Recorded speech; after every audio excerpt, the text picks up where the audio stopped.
India నుంచి పోయిన స్పైలకి bikini పాపలతోనే డాన్సులు చేసుడు కాదు, ఒక్కొక్కసారి బిచ్చం ఎత్తుకొని తినే పరిస్థితి కూడా వస్తుంది అని ఒక సినిమాలో చూపిస్తే మాత్రం ఓ బాధ అయిపోతుంది, అసలు తట్టుకోలేరు.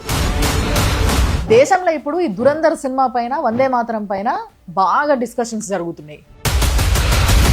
ఫేక్ కరెన్సీ కావచ్చు, డ్రగ్స్ కావచ్చు, గన్స్ కావచ్చు, టెర్రరిస్టులు కావచ్చు, ఈ పని అక్కడ చేస్తున్నారు, జరుగుతుంది అని కళ్ళకు అద్దినట్టు ఒక సినిమా చేస్తే హృతిక్ రోషన్ కి ప్రాబ్లం అవుతుంది. సినిమా మొత్తం బాగుంది కానీ అందులో పాలిటిక్స్ చూపించకపోతే బాగుండు.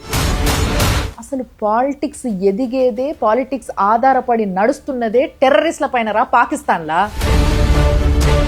రాధికా ఆప్టే ఈమె దురంధర్ సినిమా చూసిన తర్వాత ఆమె కమెంట్ ఏం తెలుసా, అమ్మా ఏందా సినిమా, వైలెన్స్ ఏంది అసలు, ఆ వైలెన్స్ చూస్తుంటే అసలు నా పిల్లల్ని సమాజంలోకి వదలాలా నేను కని అని భయం వేస్తుంది. అమ్మ నువ్వు న్యూడ్ సినిమాలు చేసినావు కదా, అంటే మొత్తం బట్టలు ఇప్పుకొని తిరిగే సినిమాలు, అలాంటి సినిమాలు చేసే సమాజంలోకి మాత్రం వదలొచ్చా పిల్లల్ని, బాగుంటుందా? Anupama Chopra Bollywood cinema critic, ఈమెమంటుందంటే pro Indian nationalism, anti Pakistani narrative అంట. పార్లమెంట్ అటాక్ అప్పుడు ఏం జరిగింది, కాందాహార్ హైజాక్ అప్పుడు ఏం జరిగింది, తాజ్ అటాక్ అప్పుడు ఏం జరిగింది, దాని వెనకాల ఏం జరిగింది, ఇవన్నీ కూడా ఒరిజినల్ ఫుటేజ్ కూడా మధ్యలో వేసుకుంటూ చూపించిండ్రు. దీన్ని నువ్వు నరేటివ్ అంటావు. ఇదే బాలీవుడ్ కున్న రోగమే ఇది. సుచిత్ర త్యాగి ఈమె కూడా బాలీవుడ్ ఫిల్మ్ క్రిటిక్.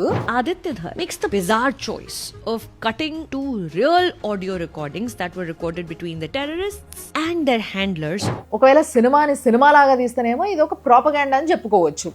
అదే ఒకవేళ ఇట్లాంటి ఒరిజినల్ క్లిప్స్ వేసినానుకో ఏం అనరాదు కదా.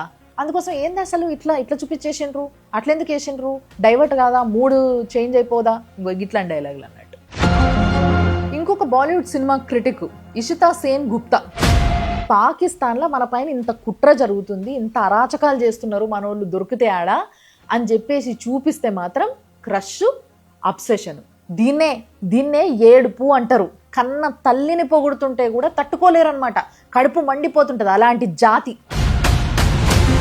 పాలిటిక్స్లో కావచ్చు, మీడియాలో కావచ్చు, సినిమాలలో కావచ్చు, మీరు చూస్తే ఆడనే అర్థమైపోతుంది దేశద్రోహి ఎవరు, దేశభక్తుడు ఎవరు అని చాలా క్లియర్గా.